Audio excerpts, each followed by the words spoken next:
কুষ্টিয়া জেলা বিএনপির সদস্য সচিব প্রকৌশলী জাকির হোসেন সরকার বিএনপি নেতা ও ব্যবসায়ী নেতা আখতারুজ্জামান কাজল মাজমাদারের সঙ্গে সৌজন্য সাক্ষাৎ করেছেন। সোমবার রাতে কুষ্টিয়া শহরে দলীয় কার্যালয়ে অনুষ্ঠিত এই সাক্ষাতে জেলা বিএনপি ও অঙ্গ সংগঠনের বিভিন্ন পর্যায়ের নেতারা উপস্থিত ছিলেন।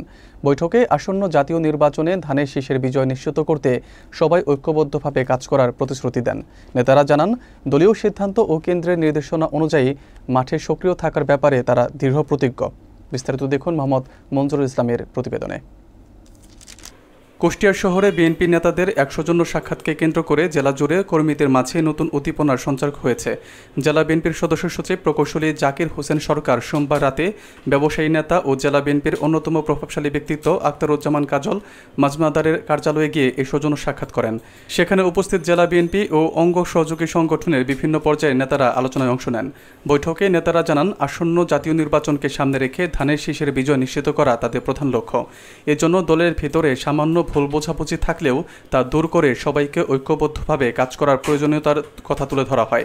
প্রকৌশলী জাকির হোসেন সরকার বলেন যে, দলীয় চ্যালেঞ্জ ও সংকট কাটিয়ে উঠতে সহযোগিতামূলক মনোভাবই মূল শক্তি হয়ে কাজ করবে। অন্যদিকে আখতারুজ্জামান কাজল মাজমাদার জানান, কেন্দ্রীয় সিদ্ধান্তকে সর্বোচ্চ গুরুত্ব দিয়ে ৩১ দফা বাস্তবায়নে তারা মাঠে কাজ করছেন এবং দলের হাইকমান্ডের বাইরে কোনো উদ্যোগ গ্রহণ করা হবে না। তিনি যোগ করেন, যোগ্যতার ভিত্তিতে মূল্যায়ন এবং অভিন্ন লক্ষ্য সামনে রেখেই বিএনপি নেতারা অগ্রসর হচ্ছেন। বৈঠক শেষে নেতাকর্মীদের মাঝে পারস্পরিক শুভেচ্ছা বিনিময় ও দোয়া কামনার মধ্য দিয়ে সাক্ষাৎ শেষ হয়। আপনারা জানেন যে একটা শ্রেণীর মানুষ তাকে, যেমন আমাকেও অনেকবার হত্যা করার চেষ্টা করছে, পরশ দেওয়ার চেষ্টা করছে, যেমন কাজলকেও দিয়েছে। কেউ একটা লাইনে নেই, কেউ অন্য লাইনে আবার নামটা ব্যবহার করে। তারপরেও আমার মনে হয় কুষ্টিয়া থেকে ঢাকাতে আমরা যখন আন্দোলনের সময় গেছি, আমাদের কেন্দ্রীয় নেতা এবং আমাদের কেন্দ্রের ধানের শীষের মনোনীত প্রার্থী জাকির ভাই নিজেও তার সঙ্গে অনেকবার ঢাকাতে অনেক মিছিলগুলো একসঙ্গে করা হয়েছে। তাই আমি মনে করি যে আমাদের দলটা আমাদের সংসার, এই সংসারে আমাদের অনেক আমরা সদস্য আছি, এই সদস্যগুলো দায়িত্বে একত্রিত করে রাখার দায়িত্ব। প্রার্থী আল্লাহ সোহরাবউদ্দিন, উনি কিন্তু ওনারও রাজনীতিক অনেক ক্যারিয়ার আছে, উনিও দীর্ঘদিন রাজপথে ছিলেন, উনিও নির্যাতিত নিপীড়িত, ওনারও কিছু মানুষ আছে।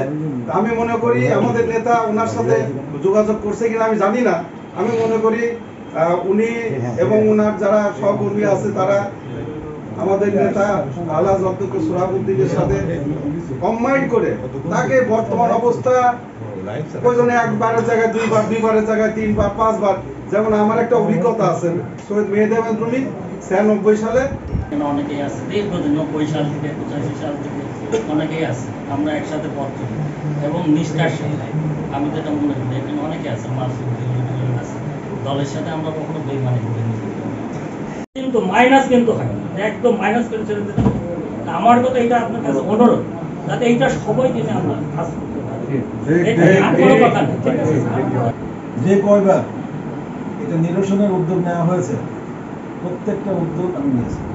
কতটুকু সফল হয়েছে জানি না, কিন্তু উদ্যোগ কিন্তু নিয়েছি।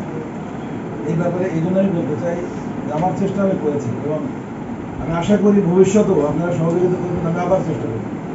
এই ব্যাপারে আমার কোনো ঘাটতি বা আমার আন্তরিকতার অভাব থাকবে।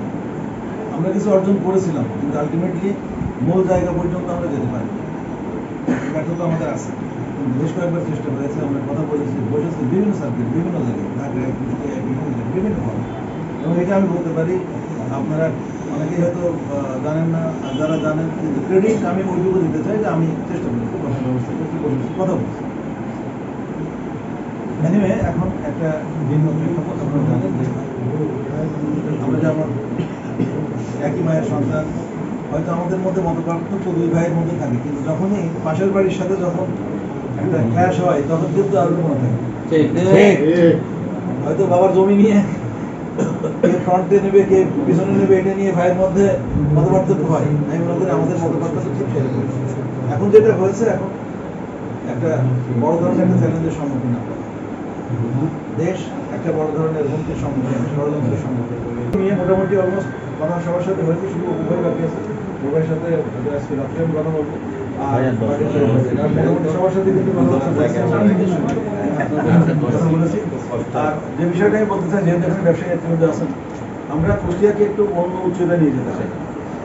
আপনারা জানেন যে আমাদের নেতা দেশনায়ক তারেক রহমান যে একত্রিশ দফা বলেছেন, 21 দফার মধ্যে এখানে শিল্প, এখানে স্বাস্থ্য, এখানে অবকাঠামো, সব কিছু ইন ডিটেলস বলেছেন। কিন্তু এর রেসপেক্টে আমাদের কুষ্টিয়ায় আমরা কি করতে পারি?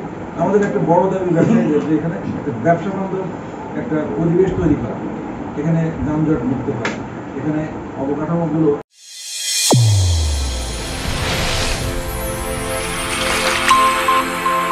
চ্যানেল A1 হৃদয়ের স্পন্দন।